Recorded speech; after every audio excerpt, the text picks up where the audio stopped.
নমস্কার, আমি মুকেশ। এমআরএজিএম টেকনোলজিতে আপনাকে স্বাগত। কিছু ব্যক্তিগত কারণে অনেকদিন পর ইউটিউবে আসা। অনেকেই হয়তো ভেবেই নিয়েছেন যে আমি হয়তো আর ইউটিউবে আসবো না। তো সেরকম কোনো ব্যাপার নেই। কিছু ব্যক্তিগত সমস্যার কারণে আমি ইউটিউবে আসতে পারিনি।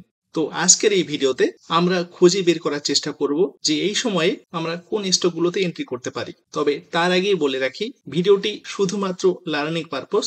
এই ভিডিওতে আমি যে স্টকগুলো নিয়ে আলোচনা করব সেগুলো কখনোই রিকমেন্ডেশন নয়। আপনি যদি এই সমস্ত স্টকে এন্ট্রি করেন, অবশ্যই নিজস্ব অ্যানালাইসিসে এন্ট্রি করবেন। তো প্রথমেই এই চার্টিংকে একটি স্ক্রিনার তৈরি করব। যে স্ক্রিনার থেকে আমরা সেই স্টকগুলোকে খুঁজে বের করার চেষ্টা করব যে স্টকগুলোতে আমরা এই সময় এন্ট্রি করতে পারি। তো প্রথমে এখানে ক্যাশ সেগমেন্টটাকে করব আমরা ইন্ডাইসিস। এখানে ক্লিক করার পর এখানে করে নেব ইন্ডাইসিস। এখন এই প্লাস সিম্বলে ক্লিক করব। প্লাস সিম্বলে ক্লিক করার পর এখানে আমরা খুঁজবো সুপার ট্রেন্ড, অথবা আমরা যদি টাইপ করি সুপার ট্রেন্ড। সুপার ট্রেন্ড চলে এসছে, আমরা সুপার ট্রেন্ডকে সিলেক্ট করে নিলাম। এখন এখান থেকে ক্লোজড অ্যাবাভ এটিকে সিলেক্ট করে নিলাম। এখানে ক্লোজটিকে সিলেক্ট করে নেব। জাস্ট ক্লোজে ক্লিক করলাম।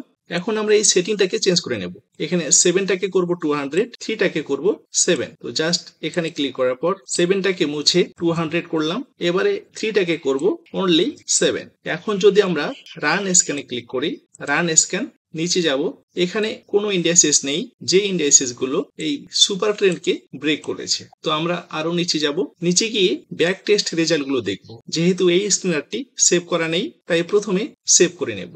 জাস্ট সেভ স্ক্যানে ক্লিক করলাম। যে কোনো একটা নাম দিয়ে দেবো এখানে। এবারে সাবমিট। এখন যদি আমরা নিচে যাই, এখানে দেখুন ব্যাক টেস্ট রেজাল্ট গুলো চলে এসছে। আমরা যদি এই লাস্ট ক্যান্ডেলটিতে ক্লিক করি, এই আইটি সেক্টরটি সুপার ট্রেন্ড লেভেলকে ক্রস করেছে। তো এখানে ক্লিক করার পর আমরা একবার চার্টটি দেখে নেব। তো ফার্স্ট এখানে ক্লিক করব।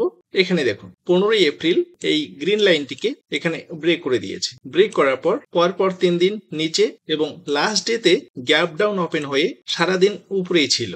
তো আমি মনে করি আইটি সেক্টরে যে ফান্ডামেন্টালি স্ট্রং স্টকগুলো আছে সেই স্টকগুলোতে আমরা যদি এখন এন্ট্রি করি, তো সেখানে আমরা ভালো রকম একটা ইনকাম জেনারেট করতে পারবো। তো এখন দেখে নেব সেই আইটি সেক্টরের ফান্ডামেন্টালি স্ট্রং স্টকগুলো। দেখুন এখানে sectoral distribution, Infosys 26%, TCS 24%, HCL tech 10%, তারপর টেক মহিন্দ্রা 9.97%। তো আমরা যদি আইটির এই চারটি স্টকের চার্ট দেখি, তো দেখে নেব ইন্ডাইসিসের সাথে এই স্টকগুলো চার্ট ঠিক একইভাবে রান করছে কিনা।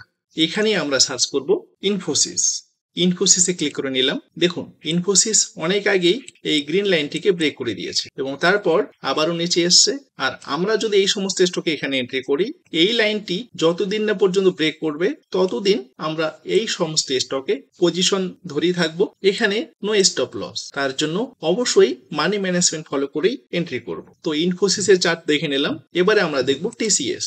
টিসিএস এখানে দেখুন, টিসিএস কিন্তু এই গ্রিন লাইনটি এখনো ব্রেক করেনি। আমরা অপেক্ষা করতে পারি, যদি কিনা এই লাইনটিকে টিসিএস ব্রেক করে দেয়, আমরা এই সমস্ত জায়গায় এন্ট্রি করতে পারি। তো টিসিএস এ আপাতত নো এন্ট্রি। এখন আমরা দেখব এসিএল টেক, এসিএল টেকনোলজি।